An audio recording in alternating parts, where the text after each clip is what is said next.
Warren Buffett-მა 5 საქმო ჰქონდა ფონდს ქოლმოქმედების მიზნით ჯამში 6 მილიარდი დოლარის ღირებულების აქციები გადასცა, რაც მსოფლიოს ნომერ 1 ფილანთროპის მორიგი ამ დროისთვის უმსხვილესი ტრანზაქციაა.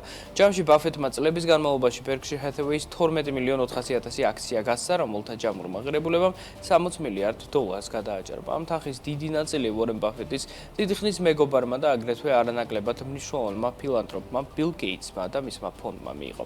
ამ ყველაფრის ფონზე Warren Buffett-ი Berkshire Hathaway-ის თითქმის 14%-იან წელის მფლობელი რჩება. ბოლო დონაციამდე ინვესტორის ქონება 152 მილიარდ დოლარად იყო შეფასებული და ამ მაჩვენებლითაც მსოფლიოში მეხუთე ადგილს იკავებდა. აქციების გაცემის შემდეგ Buffett-ი რეიტინგში მე-6 ადგილამდე ჩამოქვეითდა და დროთა განმავლობაში სავარაუდოდ აღნიშნული სიდან საერთოდაც ამოვარდება, რადგან საკუთარ ქონებას ის თითქმის სრულად ქველმოქმედებას ტოვებს.